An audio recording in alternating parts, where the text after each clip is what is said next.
I've heard things like, oh, well, we really need to have more diversity in tech. And it's said as this very just like, go find some people to do this.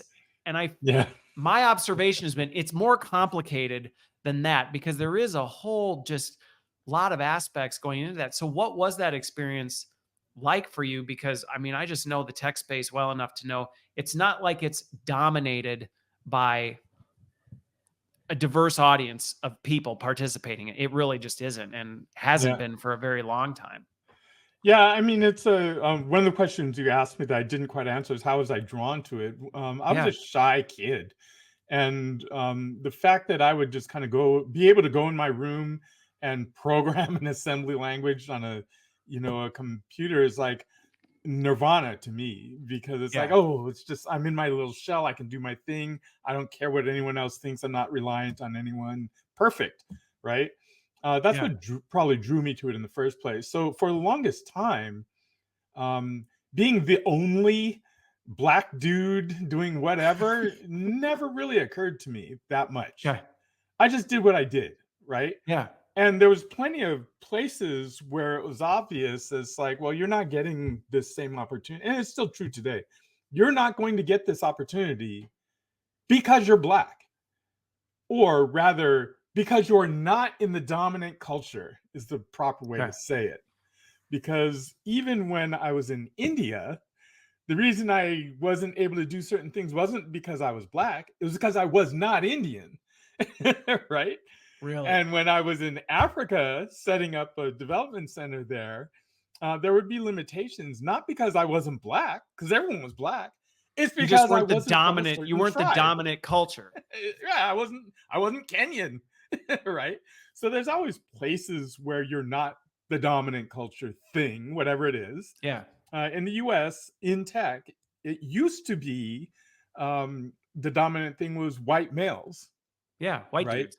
If you roll forward to today and look at a lot of companies in tech, and I'm sure I'll offend some people by saying this, it's not white guys, it's a bunch of Indian guys now. And Mm. again, I'm not Indian either. Even though my Yeah. wife is Indian, I lived in India, I speak the language, I'm not Indian. So I'm not going to be part of that dominant culture that's making lots of decisions. And I'm not trying to be racist, I'm just speaking the facts, right? Yeah. The halls of the company that I left is dominated by different cultures now. It used to be dominated by white guys in leadership. Now it's dominated by Indians in leadership. So monocultures are always not great, no matter Yeah. who's at the helm. Yeah. It doesn't matter who's the Doesn't dominant matter who, culture. It's just yeah, whenever it's monochromatic, it just right. isn't the best. And it's a human nature thing. I mean, and this is why I don't say, oh, it's them. It's like, it's us. It's human Yeah. nature to be tribal. It's human nature to discriminate. It's human nature to say us versus them, right? Yeah.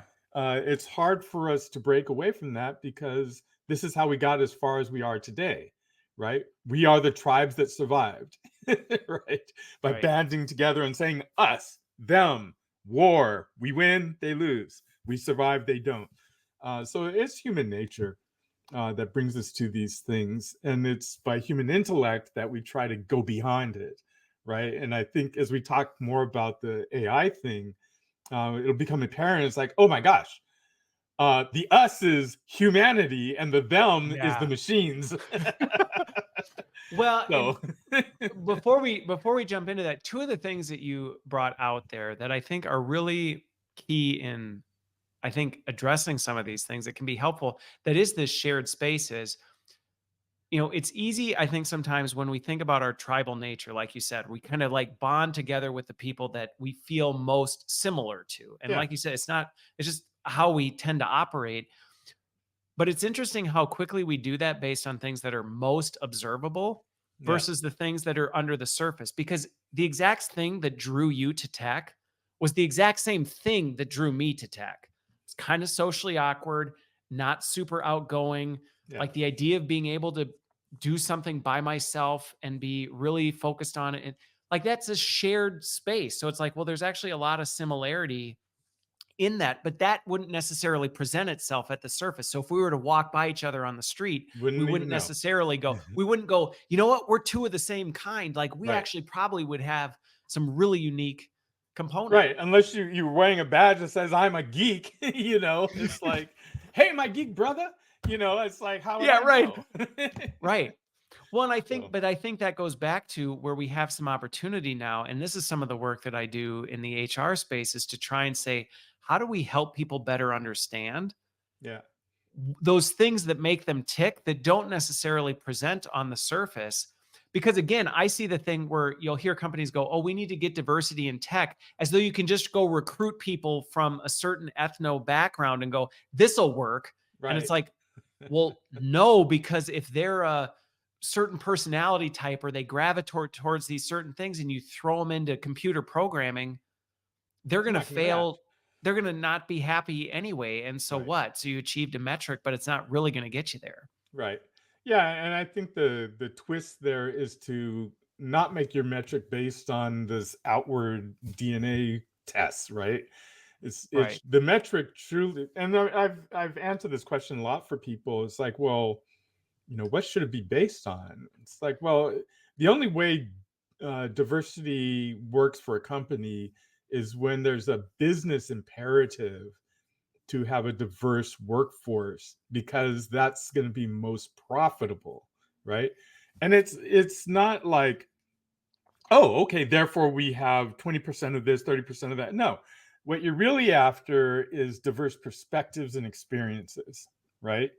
You Okay. want to, if you're selling, I don't know, you're selling, software, generalized software, you want as broad as an audience as possible.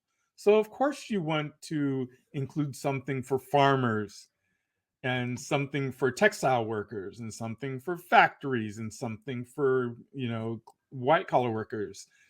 Well, the best way you can get their perspectives in so that you can create stuff for them is to hire people from those perspectives, right? Hire some Yep. farmers, or at least hire people who Yeah. grew If you up want to around know what farmers farms. want, what they care about, and what they think, it's probably good to ask some of them or Right. include them in that process. Right. And it's not good enough to just send your MIT bred people, regardless of color, out to the farms to do interviews and think they're just so smart, they'll just figure it out. It's like, no, farmers are geniuses too.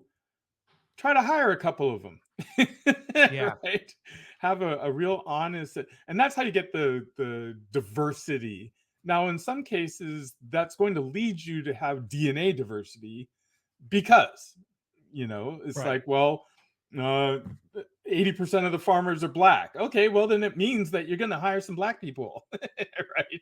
Right. I'm just making up numbers, but if you go about it like that, where it's a business imperative that you increase your perspectives, that's one thing, and the other is, of course, um, if you broaden your horizons of who you bring in, you're going to bring in people that operate better. Like, okay, I'm going to take some experienced people from the biotech space, people who've worked in collaborative labs. Well, they probably know how to collaborate.